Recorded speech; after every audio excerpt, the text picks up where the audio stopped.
All right, we are here with Mauricio Sulaimán, the president of the WBC. And Mauricio, I just told you off camera, so I'll tell you the same thing on camera. I want to thank you for being here. You have been in the news over the last week, and you know how I feel about some of the actions taken by sanctioning bodies in recent years. So I appreciate you being here to answer some of these questions. Absolutely, Chris. Thank you for the opportunity for me, on behalf of the WBC, to provide our side of any topic that we will be discussing. Okay, so let's jump right in with the most recent news. Shakur Stevenson is no longer the WBC's 135-pound champion. Why is Shakur Stevenson no longer the champion? Thank you. Let me give you the full story. We received a call from his management in which they requested the WBC to have Shakur Stevenson fight on a different weight category while maintaining the lightweight championship, and being this a WBC event, which even they asked for a special belt for the fight. We explained clearly that that is within the WBC rules, and that I would be very happy to convey that to the board and make it happen, because Shakur has been associated with WBC since 2019. I told his management they needed to send a written request in order to start all the process. From that point on, we had another couple of conversations. They were supposed to send a written request, which didn't happen. However, I went to the convention early December. I expressed the position, the petition, the verbal petition, and it was voted in favor. However, we needed to have everything in writing, as every promoter does, and every situation has to be taken care for. Then came December, stopped absolute communications. On January, I started again the communication requesting the petition, the sanctioning petition. And then I even involved the promoter, Matchroom. And I copied also Sela, who is closely associated with the promotions. And no response whatsoever. There were some emails that they responded. Our legal team continued the communications, and they never responded whatsoever to any petition of putting it in writing and receiving the final authorization. Okay, so let me just ask this. Let me interrupt quickly. Why does Shakur Stevenson need the WBC's permission to fight in a different weight class for a different sanctioning body's title? Because he requested that permission. If you want to keep your title, there are specific rules, and these rules have been in place for decades. When you are a champion in the WBC or any other organization, you have benefits from being a champion. When you are to engage in a non-title bout or in a title bout on another weight category, up or down, you need to receive the permission from the organization to do so. And that's what we have been consistent. It has happened so many times with many fighters. There's precedent.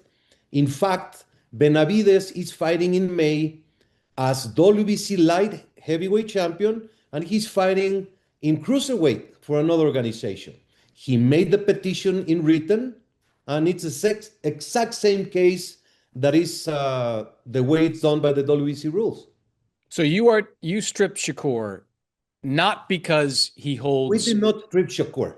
Well, you vacated the title. It's kind of the same thing. The management elected not to comply, and they eventually vacated the title because they did not comply. And we have so many written proof of everything. We published after the convention on December the 3rd the status of each weight category. I published personally on January 26th the status of each weight category, and it clearly says the WBC allowed this situation However, we have not received any response from Shakur Stevenson, and the board is going to address this matter. And all this is published publicly, Chris. And I'll be very happy. I don't know if you received the WBC notifications. I'll be happy to add your email so you can receive it directly. But all this is public. We have never said no to an interview. We have never said no to any question. Everything is public. And it is very troubling and sensitive the way this situation has been handled without having the rules. Shakur Stevenson told me that you asked for $120,000 in order for you to sanction that fight. Is that accurate? That is accurate. In writing, we send a letter insisting on them we tried everything to avoid this situation. What we send is the WBC approves your petition to fight, and according to the WBC rules, a fee of $120,000, which is less than the 3% that should be, which they, by the way, they can contest and say, no, we're not making this amount, we are making this. And we have done it many times. We have adjusted the sanction fees when the promoter or the manager or the fighter proves that it is less. Since we had zero communication from their side, we initiated that and we put $120,000 fee on they've been saying he made 7 or 10 million or whatever. We had zero response. The only response was, we will receive it, we will address this later today. Well, let me say this. Whatever the money was that he made, it's his money. He can do whatever he wants with it. Why do you believe, and look, this is in your rules. I'll give you that. I've read the rule that you're entitled to 50% if a fighter is fighting for a different sanctioning body, different weight class. I've read, it's in your rules. I'll agree with you there. Or 3% if it's a special event. Right. It also says market share too. Like the market value is what I'm keying on here. The market value. Like, why do you really believe that the WBC should be entitled to $120,000, that your market value for that particular fight, which was for a WBA title, a Ring Magazine title, do you really believe that the WBC's belt... WBO, Chris. WBO, apologies. But do you really believe that the WBC's involvement, however, nominal, is worth $120,000? It's worth $1 million or $1. It is not about the money. It's a big difference. Well, it's about the money to him. It's about the money to Shakur. Well, he chose not to continue as WBC champion, and it was his decision. It is not about the money because it's the rule. Of course, a fighter who is recognized by the WBC as a world champion has a market value, has a validity, has a seal of having a position in the boxing world at that time. But you put a dollar figure on it. You said $120,000. You put an actual dollar figure on it. And so someone that watched that fight and fans of that fight, it's hard for me to wrap my head around $120,000 worth of value. Maybe there's some value, but $120,000 is a massive amount of money. That is not a market value. That is a percentage based on a speculation of what he was making on the money. If he had come back and said, my purse is X amount, we would modify it, as we have done in many cases. So he's kind of being penalized for making a lot of money. No. He's being requested to comply with the rules, Chris. I get the rules, but like, are these? But that's the rules. Well, but should look, you bend your rules all the time. We can get to that. You bend your rules a lot. No. Tell me where we bend the ruls. I don't know. You let Jermall Charlo have his belt for over 2 years. That feels like not ordering a mandatory. You didn't. You let Canelo Alvarez was a champion at 168 for a long time. You didn't force David Benavidez fight. You didn't you bend your rules a lot, Mauricio. If we're being honest here, you bend your rules a lot. You are being judgmental. Why don't you open and listen to the rules and listen to my explanation? Okay. Why do you go and accuse and just get to a conclusion? That is not correct. We can go case by case, but the Okay, fact that let's go case by case. you never enforced a Let me talk. mandatory on Jamal Charlo for years. That's a fact. Please let me talk. I think I deserve the courtesy, if I'm in your program, to be able to talk. Jermel Charlo, Jermal, I'm sorry. Jermal was scheduled to fight and he got injured. He was going to make his title defense. He got injured, so the fight was postponed. Then he became in a very difficult mental health problem. So he got completely out of, he was completely disturbed in his person. The WBC ordered an interim championship with Adames in order to have the division active. I met with Jermel Charlo several times and I promised him, he told me that the only thing in life keeping him from making a stupid decision like killing himself was because he was a WBC champion. And I saw and I met him and his wife, and I promised him to have the full WBC support until he got his mental situation better. And if you're going to blame that for me and say that I break the rules, I take it. I took the fighter's life and I took the fighter's sentiment and did not affect anyone in doing so. You want to talk about Canelo Alvarez? Benavides, same thing. Canelo was a champion. Benavides accepted to fight an interim championship. And when he fought on March of 23, I think, that was the final elimination for the mandatory position that would take place 1 year later. Before that year later that we were to enforce the fight, he moved up to light heavyweight. I can give you all the timeline of each case that you would like to discuss if you give me the opportunity, and don't judge me without knowing the facts. You just said, and if I'm hearing you correctly, that you thought Jermall Charlo might commit suicide if he had his belt taken from him?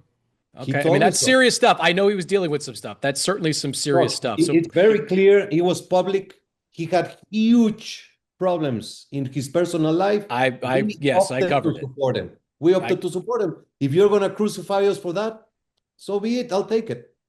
Well, the Benavidez had an interim title for a while. There were opportunities for you to order. Paul Benavidez put him on the line. They didn't get. You think he didn't want that shot? He moved up in weight before we ordered the fight. So you're saying you were about to order the fight? He moved up in weight because he didn't think he was ever going to get that fight. That's what you think. That's what he says. He says it over and over again. He said it publicly. He never thought he'd get the Canelo fight.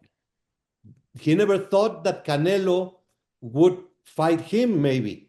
Yeah, but should you have not ordered that? Like said, do it. Because it was not time. And I'll send you all the reports that I explained.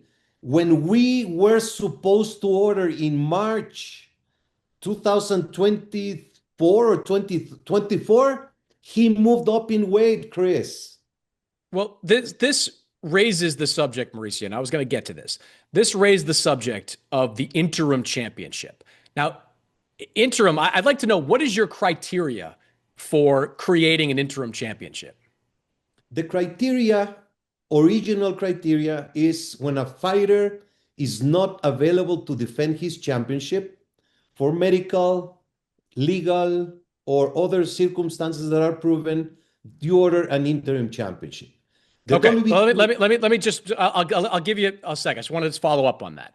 Yeah. You currently, to my reading here, you currently have interim champions at heavyweight, junior middleweight, junior welterweight, and flyweight. These are all divisions with active champions that are out there fighting either in recent months or scheduled to fight in recent months. Why should this be described as anything as a way for the WBC to collect a fee for a fake title?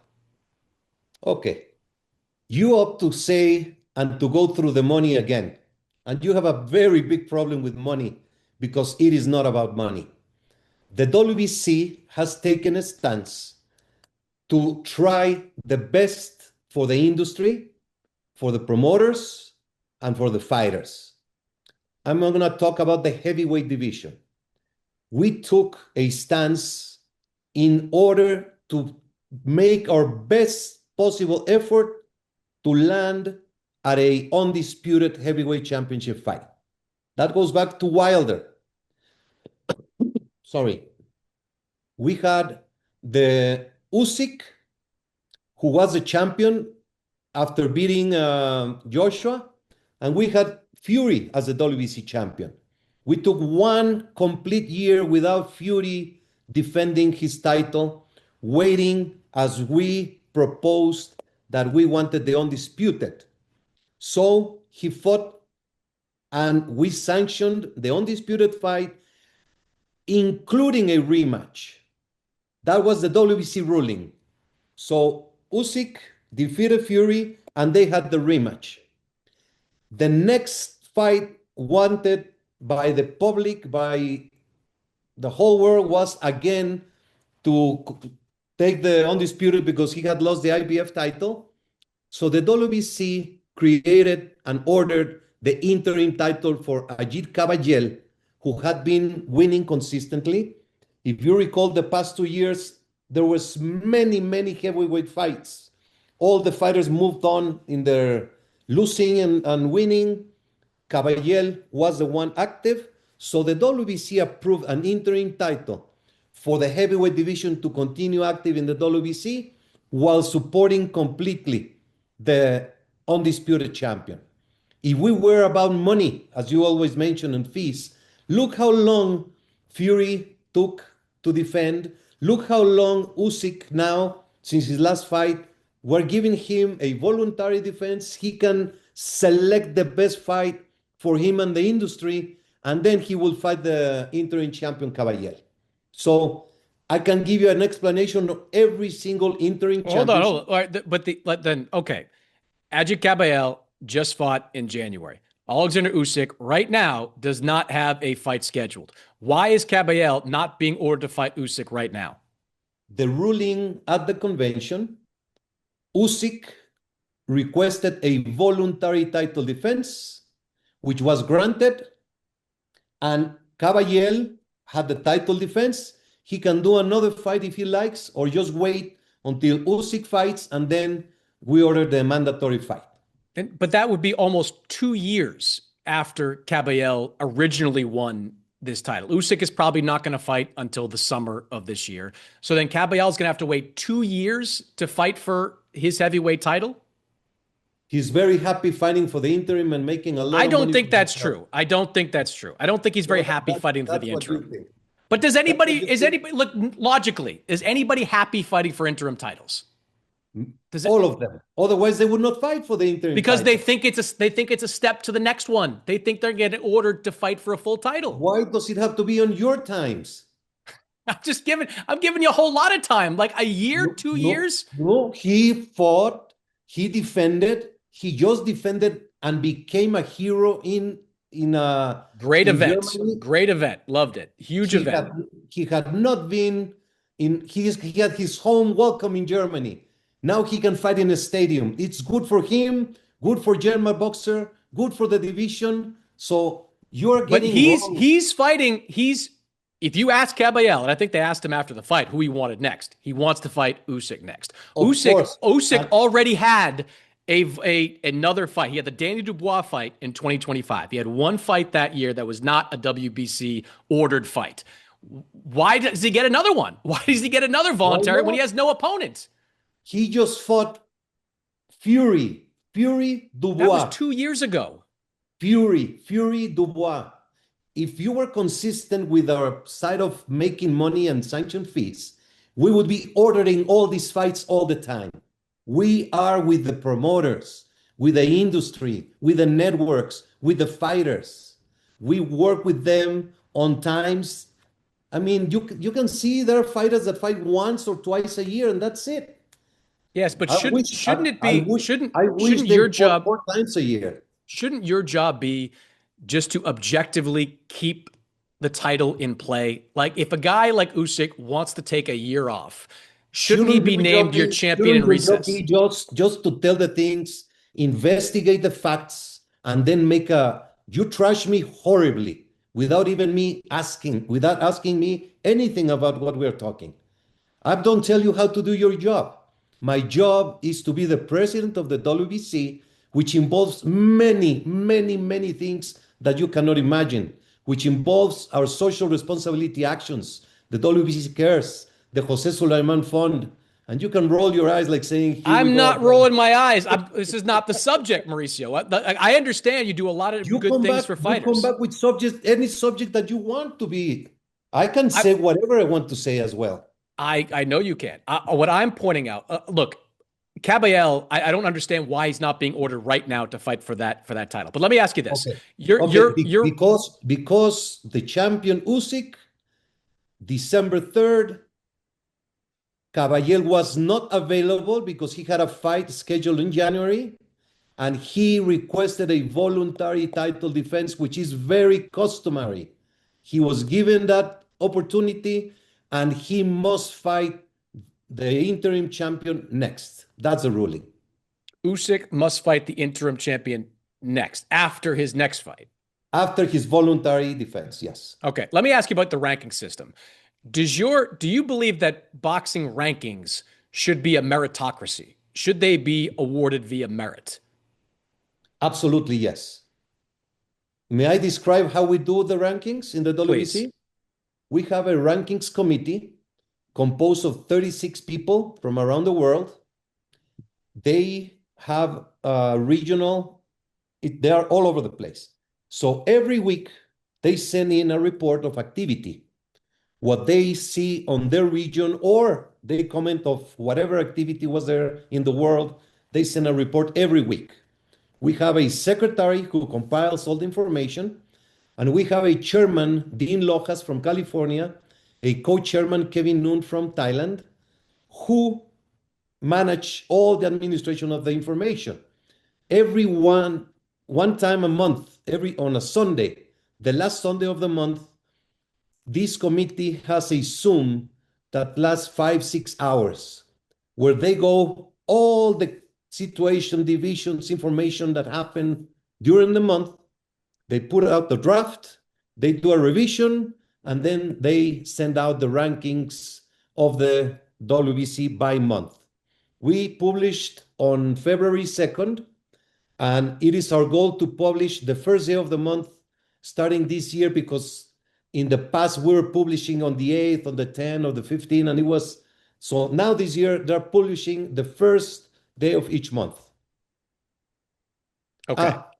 There's a rankings criteria which you can find also in the rules, and there's many criterias that are there available to analyze each single fighter, including the record, the amateur career, their career in other sports, contact sports like Muay Thai, kickboxing, etc. Record, activity, level of opposition, and results, whether you fought at home or abroad. And it's just a lot of combination of criteria to compose the analysis of each single fighter. Okay, so let me just focus then on one weight class, because it's a popular one, and we've got fights coming up. The welterweight division, which Ryan Garcia is going to challenge Mario Barrios for his WBC welterweight title. When I look at the top 5 of those rankings, Mauricio, there's no way it can be considered a meritocracy. You have Conor Benn, who has not fought at welterweight in nearly 4 years, who has never beaten a top welterweight, ranked at number 1 over Sulaiman Sissoko, an undefeated fighter who I know is waiting for his opportunity to fight for a welterweight title. You've got Ryan Garcia ranked in the top 5, has no wins at welterweight, has never won a major championship. You've got Manny Pacquiao in the top 5. Yes, Pacquiao looked better than expected against Mario Barrios, but he's still not a top 5 welterweight at this stage of his career. Behind these guys, you've got guys like Raul Curiel, you've got Jack Catterall, you've got Brian Norman, you've got Amantas Stanionis, you have got longtime welterweights with real welterweight resumes behind guys that don't have them. How do you, like you say I'm overly critical, and yes, I am. I'll give you that. I let her rip sometimes on these sanctioning bodies. But how do you look at that and say any of that is based on merit? It has absolute justification. Okay, Conor Benn, you cannot question his great boxing ability. You cannot question that. He fought in middleweight twice with Chris Eubank. We go way back with Conor Benn. He had a adverse finding, which was very public, and which the British authorities put him on the side for nearly 2 years, I believe. The WBC did conduct the clean boxing program protocol, and we found and we ruled on his case, and he was completely cleared. We had continuous communications for a long, long time. He requested to the WBC to fight for the WBC welterweight championship. That was put into the ratings committee consideration, and that was put into the WBC Board of Governors for a vote, and it was approved. I'm gonna sideline a little bit. I am the president of the WBC, but I am not the single person in the WBC. We have a board, 36 members from all over the world, and they are the ones that vote on every single matter. Okay, Conor Benn, he has not fought in the division, but we consider that he is of the highest level. He was ranked in welterweight for many years, and he has sent his weight continuously to the WBC, so we know, monitoring, that he is a natural welterweight and he will be competing safely in that division. Ryan Garcia is a very specific case. I don't think you can question his boxing level and ability. He has been very close to the WBC for many years. He was a silver champion. He won the interim champion during the pandemic. And then he suffered from mental health breakdown. He requested the WBC 1 year, so he vacated his title. When he was signed to fight against Haney, we immediately expressed the WBC concerns before the fight with the Boxing Commission in New York, with the promoters and his management. And very unfortunately, you saw the horrible breakdown that happened, which led the WBC to expel him from the WBC. But when we expelled them, we don't just throw him away. We kept communications at all times with him and his management. And we kept offering solutions for him to get well, both in mental health and in treatment of addictions. Once he proved and did everything to go back and come back in a position, the WBC welcomed him back to the WBC, and he's going to fight for the title. If all these things, I understand what you say about the other fighters in the weight categories, but I see every single case that has a merit to be ranked, and that is the interpretation from the ratings committee. It's not that they're ranked. It's that where they're ranked. Like Conor Benn, before he had his problems, was not number one at the WBC welterweight rankings. You put him up there. The rankings committee put him up there after he went 1-1 at 160 pounds. He comes back down and you put him there. You put him over Sissoko, who has fought a few times at welterweight and done whatever the WBC has asked to get that. Do you think Chisoko and Ben, do you think Chisoko clearly beats Ben, or you have doubts? I don't know how that goes. I don't know how that fight goes. I think Sissoko is a very good boxer and undefeated for a reason. Then you are proving that Ben could beat Chisoko, so you have doubts. But this is my point. I think it should, I asked you at the top, should it be a meritocracy? And meritocracy, of course, is they earn it. They've earned it by fighting many, many times in that weight class, or being an undisputed champion and moving up. Conor Benn earned it by fighting a much bigger Eubank, and by beating him in the last fight. He kept all this time telling the WBC he wants to fight in welterweight, but he's having these opportunities to make these two big fights for him. So we supported him.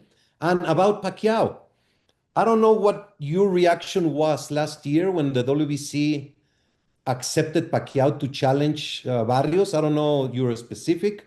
I know I took a lot of heat, huge from many people, but at the end of that fight, I was very proud of the WBC's decision. He drew with the champion of the WBC. So for you to question Pacquiao in the top five, But he's been look, the ends don't justify the means here. Like you can't say because he was competitive that justifies the decision to put him in the top five. At the time, he had been out of the ring. He'd been out of the ring. Mauricio, he'd been out of the ring for 4 years. My fundamental question about this. Sugar Ray Leonard was out of the ring 4 years, and the WBC allowed him to fight Hagler, and he beat Hagler. Look, again, I'm not necessarily. Pacquiao might be a separate story because I don't think he should be ranked after 4 years off. I'm not disagreeing with putting Ryan Garcia in the rankings, even though he is 0-1 at welterweight, or putting Conor Benn in the rankings. It's putting these guys in the top five. So if I'm someone like Sissoko or I'm someone like Raul Curiel, how do I think I'm ever going to get a shot? Like if I'm not as popular as these guys, how are they supposed to believe they're ever going to get these kind of opportunities? Why don't we do one thing? Call to action. I will have the ratings committee do a full analysis of the top 15 welterweights. And I'll send it to you and we can go back and forth. I can invite you to one of the ratings committee meetings. I would love that. Or if you could put all your questions on ratings, I'll be happy to send it and give you, if you give us feedback, it is great. We would like to know what people from the industry think and provide information to us. We make mistakes. Of course, we make mistakes. They are not in bad faith. We may be wrong or we may not have the best ranking on any given division or any given case. Let's look at them and more than happy to address them. All right, last question for you. Zuffa Boxing wants to destroy you. That's not my opinion. That's more or less the position that Dana White has taken when it comes to the sanctioning bodies. To bring it full circle, to come back to Shakur Stevenson, if this is simply a matter of him not petitioning the WBC, should the WBC and all the sanctioning bodies be working with these fighters to try to find amenable solutions rather than alienating arguably a top 4 guy in the sport? I mean, Shakur Stevenson probably never going to fight for a WBC title ever again. Probably never. I don't know if you disagree with that, but that's my viewpoint on this. Should the WBC and all sanctioning bodies be working to make things a little easier for these guys? Chris, I'm going to send you all the letters, all the paperwork. I did everything possible to save this matter. But if you run an organization where anarchy, where abuse of power, where disregard to the law or the rules is going to be the one that runs, it's not possible. But do you as a person, let me ask you, do you believe that you guys deserved $120,000? Like you keep saying you keep going back to the money. I do keep going back to the money because these guys called me about the money. These fighters, these managers, they're always calling me about money. Whether it was 50, 60, 300, 120. Well, if it was 10, he might have given it to you. But if it's 120, that's a big number, man. That's a huge number. They didn't ask. A fighter never has a complaint when they're making the little money. It's not about the money. I go back and say it's not about the money. Every fighter, when they're making 100,000, 200,000, 1 million, they don't complain at all. It's when they make 10 million that they start complaining. It's when they think they don't need anyone else. They don't need the promoters. They don't need anyone. They don't need nobody. And that is wrong. We are consistent. You're our champion, whether you make $10 or you make 10 million. And it's the same rules. It is not about the money, Chris. Well, but it is. You keep saying that. It is about the money. These guys want their money. It's you who says It's it's about not the me. money. It's Shakur Stevenson who said he'd rather give the 120 grand to his daughter. Good for him. Then don't be a WBC champion. But he wasn't fighting for the WBC title. This is what Or I keep going back to. he was the WBC lightweight champion. Fight between champions. If they don't want the belt, it's okay. If you want the belt, you go according to the rules, Chris. Why don't you understand? And I why do. don't you But you're telling me. So no, let me but ask. why don't okay. you? So you think there should not be rules? I think there should be rules. I think some of your rules kind of stink. I like to hear from you, and we'll work on them. And I will think clarify to them. that rule where if a guy's going up to 140 pounds to fight for a different sanctioning body's title, he shouldn't have to pay 100 grand out of his pocket to do it. That's the rule. So you're telling me, just let me finish it with this. Every organization has that same rule. Then it's a crappy rule that these guys are getting taken advantage of for that money. If they look, if he's, I was actually to be fair, Mauricio, I was on your side. I was on your side. Being the champion, moving up in weight, and being a champion gives a element of positive and value. I think Shakur Stevenson was number 1 at 135. Teofimo Lopez was number 1 at 140. That's all that mattered. I don't think anybody gave a damn about. That's all that matters for you. It's all that matters to the 21,000 fans in the building and everybody watching on TV. You know that. You are a smart man, Mauricio. You know this. Why did Shakur Stevenson, why did Teofimo Lopez became so famous? Because they were champions of the WBC, WBO, WBA, IBF. And they paid you for that. When they won the WBC title and defended it, they paid you, which they should. I was actually on your side. On the Terrence Crawford stuff, I was, I don't know about the number, the 300 grand. I'm not going to weigh in on that. But I think at the time, Terrence Crawford wanted to have his cake and eat it too. He wanted to be undisputed, but he didn't want to pay what you were asking for. He should have just said, no, I'm not going to pay for it and become unified. The same with Shakur, my friend. But he was fighting for the 168-pound title. Shakur Stevenson was not fighting. The rule says and has said for decades, and it has applied to everyone, and they have respected it. Shakur Stevenson made a title defense, and he didn't make weight. So Canelo Alvarez, in 2019, you're telling me Canelo Alvarez, when he moved up to fight Sergey Kovalev for the 175-pound title, he paid you a 6-figure sanctioning fee. I believe so. I will have to check. I'd check on that. I'd check on that. Oh, yeah, for sure. If he remained champion in the... He did. Yes, of course. That's he did. WBC sanction. He was the 160-pound champion at the time. And you said a month after the fight, and I quote, I think the best thing would be for him to return to the middleweight division, since competing at super middleweight or light heavyweight is going to be a big advantage for his opponent. So this was a month after his fight. You were encouraging him to come back to middleweight. Well, he's been in super middleweight and has been successful. Well, this was after Kovalev, I'm saying. And I would love to know if you charged Canelo Alvarez the same money you were trying to charge Shakur Stevenson, because he did the exact same thing. WBO light heavyweight title, moved up in weight, and kept his WBC middleweight title. Absolutely. Okay. Absolutely.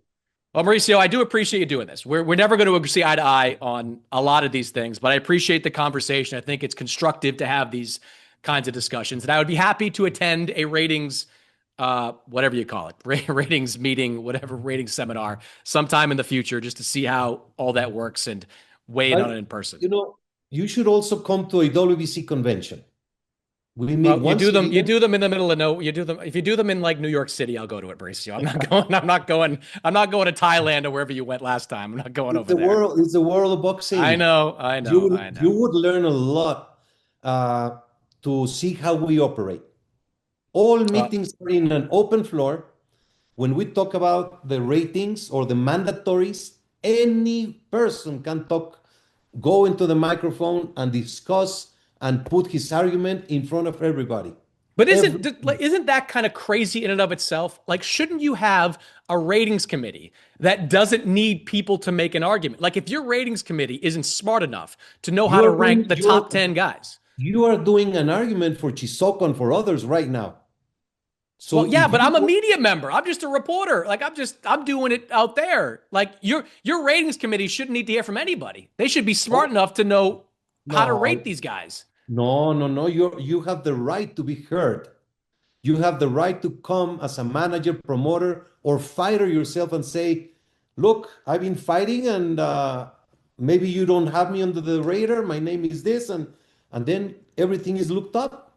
Open floor for everyone. But All right. I mean, you would be learning a lot of things of what happens in the boxing world. The boxing is worldwide. Boxing is Manny Pacquiao, Philippines, Inoue, Japan, Canelo, Mexico, Mbili, Canada, Fury, Usyk. It's a world. Yeah. All right. Well, we'll save this discussion again for another day. Mauricio, I appreciate it. I will see you in less than 2 weeks at the Ryan Garcia Mario Barrios fight, the big fight in Las Vegas, the WBC welterweight title on the line in that fight. It's good to talk to you. And again, I do appreciate your time. Thank you, Chris. Take care. All the best.